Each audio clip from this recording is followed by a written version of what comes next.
And welcome to ETF Edge, your go-to place for everything exchange-traded funds. I'm your host, Bob Pisani.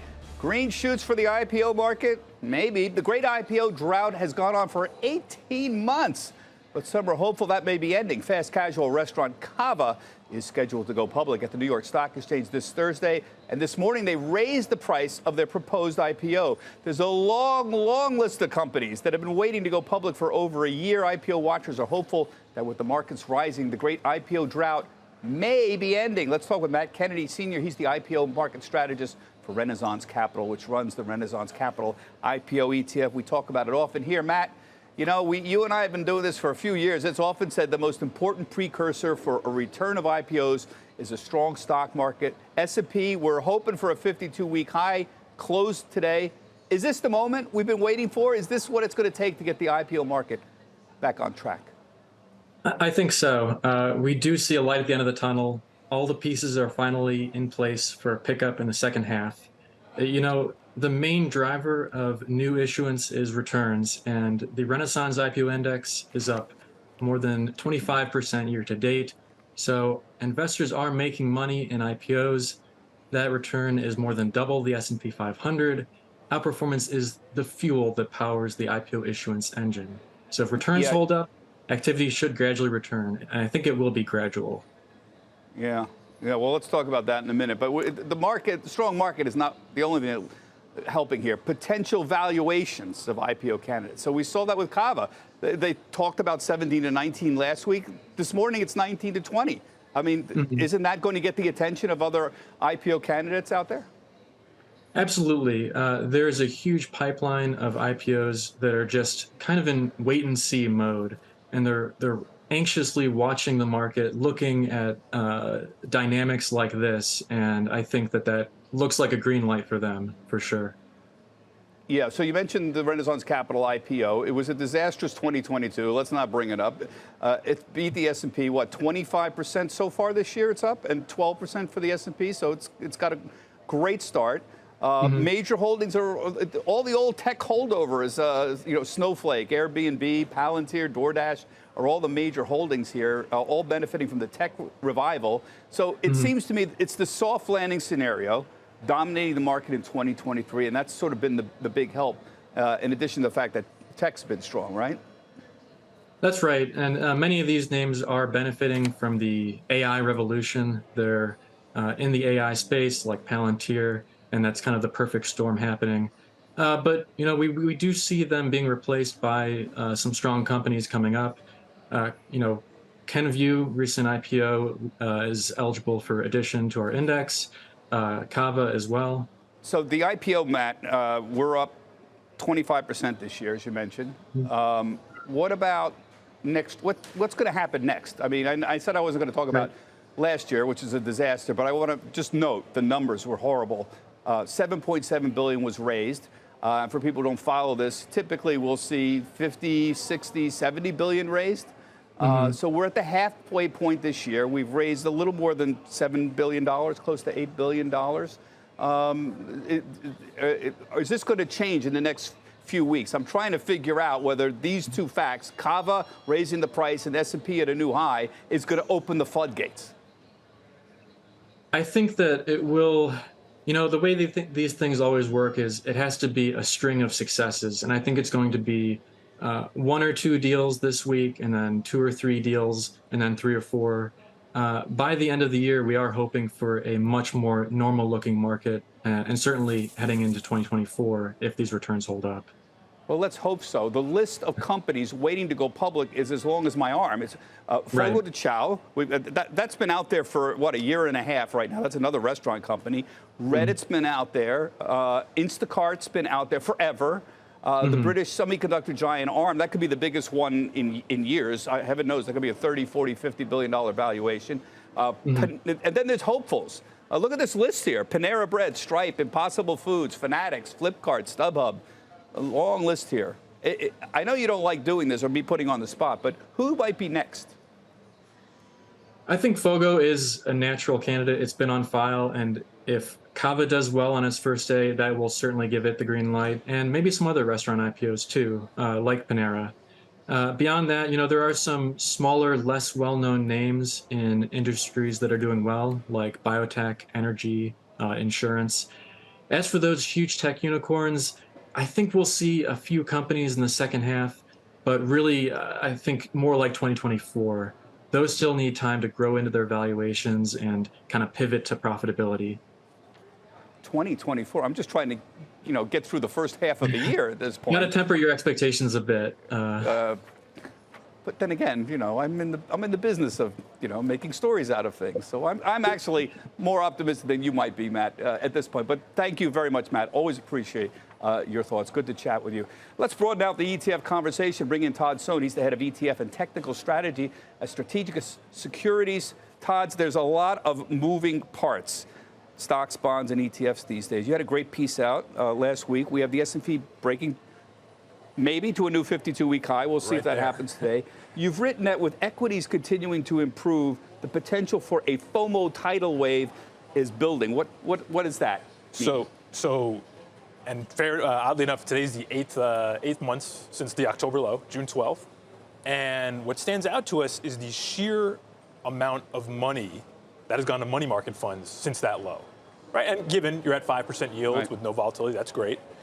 But you're at a ratio of 15 times to what you're seeing in equity flows, particularly since the regional banking episode has happened. And so I think a lot of folks, investors, are off sides in terms of their positioning. They don't believe in this rally. It's a very uncommon bottom if this is the bottom, right? You didn't have the broad-based surge. You didn't really have much of a dash for trash, right? Small caps are still lagging behind. But the further and further away you get from 43.25, that's the last August high, I think that FOMO case is really going to build, and investors are going to realize that they're underweight equities and need to catch up. Perhaps some of that money comes from money market funds, too. Why is it that equity inflows have been so anemic this year? And you might say, well, everything else because tech has outperformed, but tech ETF inflows have been even negative. Even the QQQs, XLK, the technology ETFs, even Kathy Wood, the ARK funds. It's very strange. There's a lot of disbelief towards this tech rebound. I think everyone has this mindset of the Fed's not done with their interest rate hikes, and that's going to negatively impact these names, and that it can take years for them to rebound in terms of leadership, right? That's what happened in the tech bubble. Well, we're in a different scenario now. And I just think a lot of folks were burned last year. 2022 was a rough year. And so they're not seeing the flow breadth in terms of all the corners around in the market. A lot of these products are not getting inflows. Thematics are particularly not seeing much of a bite, and I think that's really why you're seeing such anemic inflows overall. I keep talking about the pain trade being higher. The pain trade exists in the ETF business too. I mean, people are off sides. They don't believe in they don't believe in the rally. They don't believe that we're not going to have some horrible recession, and so they're positioned the wrong way. And as the market keeps rising, it eventually forces people back in that are active traders. You're going to have to. And I do think that the money market component, some of that money will be sticky, right? Because everyone's happy with 5% yields. That's halfway to a decent equity year. But those who are more actively in trading involved are going to have to take money out, and that's going to help boost. We started out the year with all the wags saying, oh, this is going to be the year when the equal weight ETF is going to outperform the RSP because that's more value oriented. But as you pointed out, it's underperformed. But that happens a lot, right? People try to think they can pick these things and say, oh, there's a reason that market cap S&P 500 is the standard and not equal weight. There's a reason for that. I'm sympathetic to the idea of equal weight because it allows you to get a little bit more diverse exposure. But as you say, the market is voting for Apple, Microsoft, NVIDIA, these top 5 weights. And I know there's a lot of consternation, right? Top 5 stocks are almost a quarter of the index. But this is how market cap weighted indices work. The biggest names and the best players are supposed to have the greatest influence. Now, if you're just trying to gauge market health, that's where the equal weight S&P 500 comes in. That's where the VXF, the Vanguard Extended Market Fund, comes in, just to judge how participation's going. But it's real. I mean, this is a dream for passive, and it's a nightmare for active investors right now. And small caps are finally starting to do better, but only recently, in the last few weeks, since, frankly, the jobs report, we started seeing small caps. This is a sign that people are starting to quasi-believe the soft landing, but I wouldn't say it's convincingly turned around. Small caps are tough because they have too many regional banks that are struggling, and they have a lot of boom and bust biotech. So if the IPO market gets running again, maybe that helps biotech, and that should help lift the small caps. So you can get your beta exposure for small caps, IJR, SP, SM, I want to say from State Street. But if you wanted to go a little bit different exposure and you want more discretionary and industrials, RWJ, it's a revenue-weighted small cap ETF. So you're getting away from the banks, you're getting away from healthcare. I think that's interesting, and I would also consider global small caps. They've acted way better than U.S. small caps because they're more cyclically oriented. And perhaps that's saying the recession case is not happening this year. I want to bring in a new guest to ETF Edge. Kyla Scanlon is the founder of financial education company Bread. We met while I was promoting my book on Josh Brown's podcast several months ago. I was impressed with what I heard, and we've invited her on the show. Kyla, welcome to ETF Edge. Thanks for having me. Oh, thank you for coming. Tell us about Bread. So Bread is sort of an idea still. It's this idea that we have to sort of gamify financial education specifically. And so you can see what I'm doing with my TikToks and my newsletter. It's all about how do we get people involved in the economy at large, and that's what Bread is around. Yeah. You mentioned TikTok, and you don't know this, but she's a bit of a social media phenomenon on YouTube, on TikTok, on Twitter. You got a podcast. I do. Let's Appreciate, I think it's called. Yeah, Is that exactly. right? You've got a newsletter. I do have a newsletter. She's an economy by herself.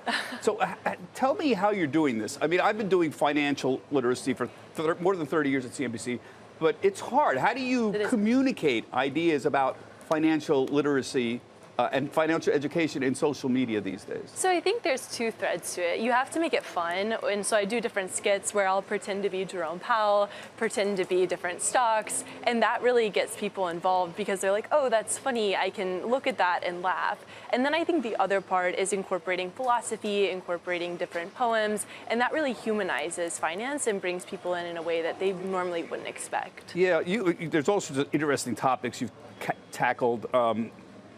Are we manifesting a recession? Using Home Depot as an economic indicator. What's going on in crypto? All sorts of interesting. But one of the things you do is she creates these daily short-form videos to explain the economy. I'm always amazed. Like you can point things, at yourself and do 30 seconds on the economy.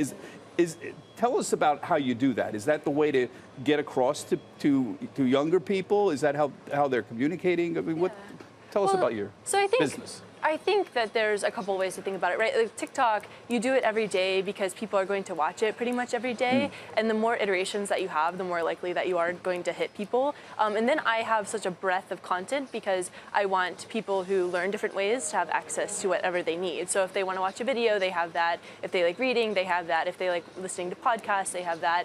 So it's just like how many iterations can you have with people and how can you make it as fun as possible? It's exhausting being an industry to yourself, isn't it? I mean, it's difficult. People talk to me all the time about, oh, I don't want to be a journalist anymore. I just want to, point a phone at myself and become a TikTok star. But it isn't that simple, is it? I mean, if you didn't have something important to say, you wouldn't become an influencer, which is a word I don't like anymore. Can we get is there a better word for influencer that we can start using? I say educator for myself, or creator is nice too. I think influencer is valuable. I just don't think when you think about finance and the economy, you're not necessarily influencing people, you're educating them, you're helping them along a journey that they're going down alone. Right. You're just alongside them. Right. I think influencing is a hierarchy. But getting back to my point, it's a lot harder as a financial literacy. Maybe you're not doing fashion, but it's a lot harder to do that and be successful. And I guess the question is, it's not just you pointing, your phone at yourself and talking. What is it to keep people engaged? How do you get at that? Well, I think there's like two threads again. Like I think one aspect is always iterating on the style of content. So I recently started doing whiteboard series where I'll draw it, right? And before that I was doing talking head series where I would just talk into the camera. Before that I was doing a lot of skit-based stuff where I'd pretend to be different things. But I think it's just like trying different things and seeing what resonates with people and just being creative in that journey. Because finance is so fun. You can be so creative with it. We just don't always do that. Yeah. Todd, how about you? How about your TikTok, 30-second videos? I wish I had as much of a following as Kyla, but I will say she mentioned the word humanize finance, and I think that translates to ETFs in a way. ETFs have democratized, humanized investing. It's allowed access at a low-cost fee for everyone around the globe to get involved.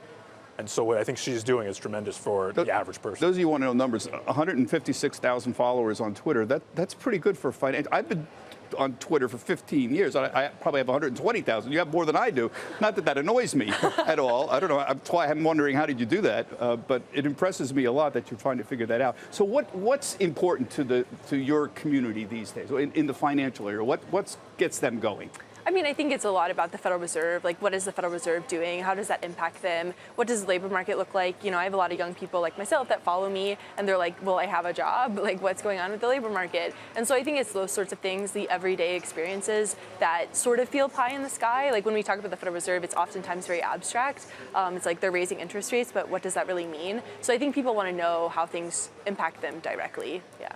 So what are they worried about right now? They're worried about a job, right? Are they going to have a job? Are they optimistic about the future? This is the one thing that really gets me depressed. You know, I hear that younger people aren't optimistic about the future. I mean, no matter, we were unhappy in the 70s with things that the United States was doing, but we were optimistic. We never thought like, oh, we're all going to, you know, eventually go to hell in a handbasket. No, I never felt that way, ever. And yet I worry sometimes. I hear that. But is that a real concern? I mean, so I've actually written about that before, like doomerism. I feel like that is a really enticing philosophy for people to subscribe to, because it sort of removes agency from your life. You're like, oh, everything is just bad and I'm existing within that. So I do see a lot of young people applying that, but then I also think there's a lot of hope in the younger generation too. I think people are really excited for what could happen. It's you know, you're sowing the seeds that just need to be watered a little right now. There's a belief system that it is a buy-in. You have to believe that the future is going to be better. In our case, we cover finance, so I always say you have to believe capitalism is the best for all its problems. It's the best system that we have for dealing with things. You have to believe that, you know, the U.S. economy improves, has always improved and gotten better. Lifespans are getting longer. Generally, our people's health is better. You know, the economy may be periods of flatness, but it's always generally still improving. And people look at me like, oh, I guess so, but why don't I feel better then? Yeah. It's hard getting through a certain a mental state. You're right. Doomerism is a great word. I love that word. Did you see that that poll? Like, the Fed just released the economic well-being report, and I think it's 73% of Americans feel great about their own finances, but 18% feel good about the rest of America. So, you know, those 3/4 of the country is like, I feel awesome, but everything around me is really, really bad. And so I think that discrepancy and that disparity leads to what you're describing too. It's just like people trend towards doomerism because they think the world around them really sucks, even if they're doing okay. Yeah, but you're not a doomerist yourself, are you? No, of course not. No. Now, you got a new book coming out. Not yet, but I'm going to give you a chance to plug it. It's called In This Economy, How Money and Markets Really Work. When is it coming out? Who's publishing it? February 2024, and Penguin Random House is publishing it. And what's it like writing a book? I'll tell you about what it's like writing a book. My second book just came out, but I want to know what you think. How are you doing with it? I remember when we were on the podcast together, Compound and Friends, you were talking about, you know, writing a book is a journey. And I was like, oh, that sounds interesting. And it sure is a journey. It's been really fun, but it's been really interesting, like revisiting ideas like GDP, jobs reports, like how do we sort of talk about these things? How do we apply them to 2023 and beyond? So it's taking all these, you know, academic theory ideas and applying them to the real world. So the publishing industry, for those of you who don't know, makes absolutely no economic sense at all. I wrote a story after the book came out, said, thinking of writing a book, you might want to reconsider because it doesn't make any economic sense. You do it because you have this intense need to say something. And that has to be the overriding motivation for you. Are you good at long-term planning? I mean, a book is a series of little pieces that you have to keep executing on almost every day. Are you good at that? I think so, yeah. It's been really fun. Each chapter is its own segment, right? So they can each be read separately. So that's been kind of nice, too. I don't have to, like, weave a story, which is nice. Oh, that's wonderful. Well, I've really enjoyed chatting with you. This is her first time on, folks. We'll have you back again. Now, that does it for this week's ETF Edge. My thanks to Matt, Todd, and Kyla. We've asked Kyla to stick around for the ETF Edge podcast right after the show to tell us what are the topics she's been writing about recently. Don't miss her take on inflation and disinflation, using Home Depot as an economic indicator, and what's going on with FTX and Binance and crypto in general. We'll get her thoughts on that as well. Remember, you can see all of our shows on our website. That's etfedge.cnbc.com. Everybody have a healthy, happy, and safe trading week. Get the ABCs of ETFs with the ETF Edge newsletter. Your weekly update on the hottest trends, expert analysis, actionable ideas, and exclusive insight from host Bob Pisani. Sign up now at cnbc.com/ETF Edge newsletter.